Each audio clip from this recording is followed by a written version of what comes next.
તું ક્યાં છે?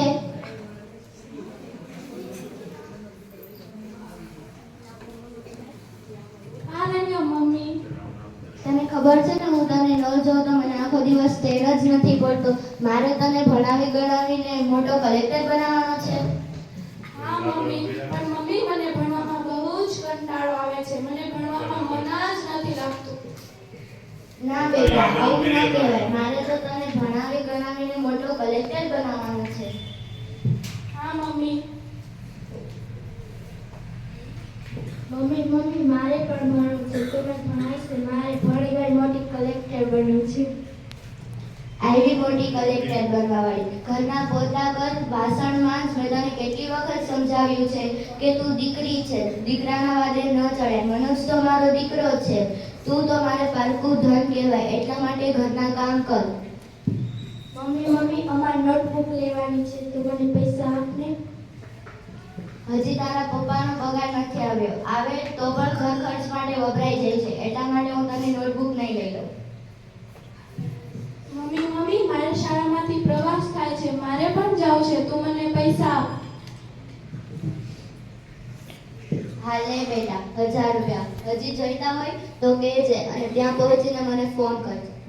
હા મમ્મી. મમ્મી અમારે પણ પ્રવાસમાં જવાનું છે. મારી બધી બેનપણીઓ જાય છે. મને પણ પૈસા આપને. હે ભગવાન, આ છોકરીને કેટલી વખત સમજાવી છે કે તું દીકરી છે. મનોજ તો મારો દીકરો છે. તું પ્રવાસમાં જતી રહીશ તો ઘરના કામ કોણ કરશે? નિધિ, તું આટલી થાકેલી કેમ રહે છે? મારે ઘરે ખૂબ જ કામ હોય છે. એ કામ કરવામાં હું થાકી જાઉં છું. હું તારા મમ્મી સાથે વાત કરું? હા કરો. હેલો, કોણ બોલ્યા? હું સારાભાઈ મનોજના ટીચર બોલું છું. મારો મનોજ ભણવામાં કેવો છે? તમારો દીકરો ભણવામાં ખૂબ જ નબળો છે. તે પરીક્ષા બંધ થાય છે અને લેસન કરીને નથી આવતો, અને તમે તેને યાદ કરી સતત જિદ્દી કરી દીધો છે. તમારી દીકરી ભણવામાં ખૂબ જ હોશિયાર છે અને તે આખો દિવસ થાકેલી પણ હોય છે. તમે એનાથી કામ ઓછું કરાવો અને ભણવાનું મોકો આપો.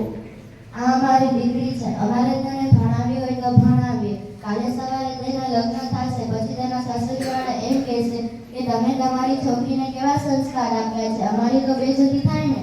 હું તમને સમજાવવાનો પ્રયત્ન કરું છું, તમે સમજતા કેમ નથી? હા સારું. હા રાખું.